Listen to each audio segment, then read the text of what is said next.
നമസ്കാരം. ഞാൻ ഡോക്ടർ ഉണ്ണികൃഷ്ണനാണ്. ഇപ്പോൾ SUT ഹോസ്പിറ്റൽ പട്ടത്ത് ജോലി ചെയ്യുന്നു.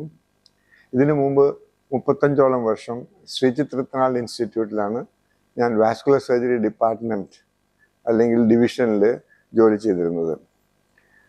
ഇന്ന് ഞാൻ പറയാൻ പോകുന്നത് ജീവിതശൈലി രോഗങ്ങൾ എന്താണ്, അത് നമുക്ക് തീർത്തും പ്രിവെൻറ്റബിൾ ആണോ, അതോ അത് നമുക്ക് എങ്ങനെയാണ് ചികിത്സിക്കാൻ പറ്റുക എന്നാണ്. സാധാരണയായി ജീവിതശൈലി രോഗങ്ങൾ എന്ന് പറഞ്ഞാൽ നമ്മളുടെ ഹൃദയം പമ്പ് ചെയ്ത് ശുദ്ധരക്തം രക്തക്കുഴൽ വഴിയായി എല്ലാ കശേരുക്കൾക്കും, ഹൃദയത്തിലേക്ക്, തലച്ചോറിലേക്ക്, കാലിലേക്ക്, കിഡ്നിയിലേക്ക് എല്ലാം പോകുന്ന ആ ബ്രാഞ്ച് ചെയ്യുന്ന ആ അവയവങ്ങളുടെ രക്തക്കുഴലുകളിൽ കൊഴുപ്പിൻ്റെ അംശം, കൊളസ്ട്രോൾ, ഫാറ്റ് മെറ്റീരിയൽ അടിഞ്ഞുകൂടി അതാത് അവയവങ്ങൾക്കുള്ള രക്തോട്ടത്തിന് കുറവ് വരുമ്പോൾ അതിൻ്റെ പ്രവർത്തനത്തിൽ വരുന്ന വൈകല്യം കൊണ്ടാണ് ഈ ജീവിതശൈലി രോഗങ്ങൾ എന്ന് പറഞ്ഞത്. പക്ഷേ ജീവിതശൈലി എന്നുള്ള ചെറിയൊരു വ്യത്യാസമുണ്ട്. നമ്മൾ സാധാരണഗതിയിൽ 70, 75, 80 വയസ്സ് ആവുമ്പോൾ തന്നെ പല പല ജീവിതശൈലി രോഗങ്ങളും വരാം.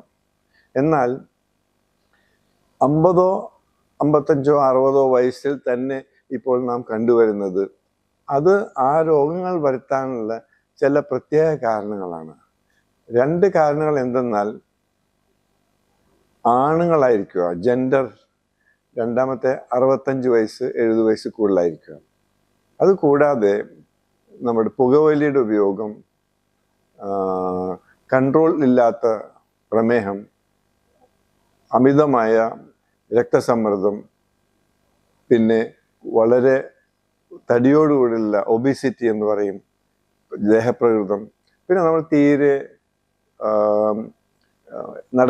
നടക്കാതിരിക്കുകയോ ഏതായാലും വ്യായാമം ചെയ്യാത്ത ഒരവസ്ഥ.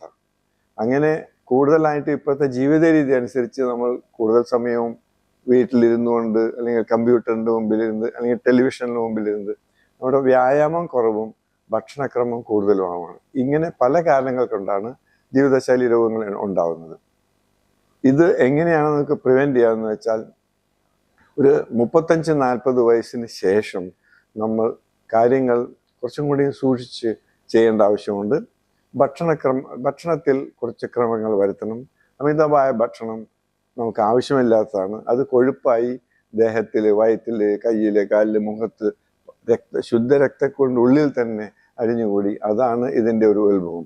അതുകൊണ്ട് ചെറിയ തോതിലെങ്കിലും വ്യായാമം, നമ്മൾ പല ഡോക്ടർമാരും പറഞ്ഞിട്ടുണ്ട് 1 മണിക്കൂർ, 1.5 മണിക്കൂർ വ്യായാമം.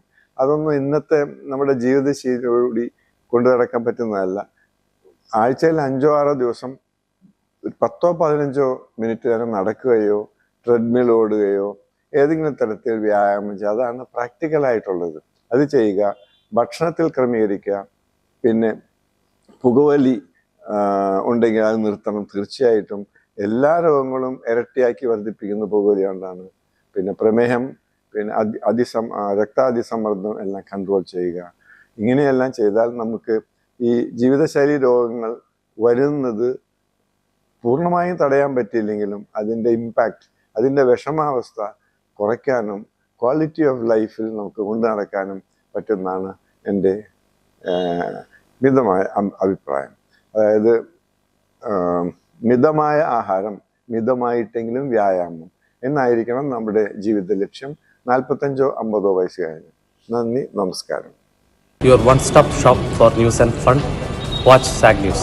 നേരിന്റെ വാർത്തകൾ നിങ്ങളുടെ വിരൽത്തുമ്പിലെത്താനായി സാഗ് ന്യൂസ് ചാനൽ സബ്സ്ക്രൈബ് ചെയ്തും ഷെയർ ചെയ്തും ഒരു ശരിയായ മാധ്യമ നിലപാടിനൊപ്പം നിൽക്കാൻ ഞങ്ങൾ നിങ്ങളെ ക്ഷണിക്കുന്നു.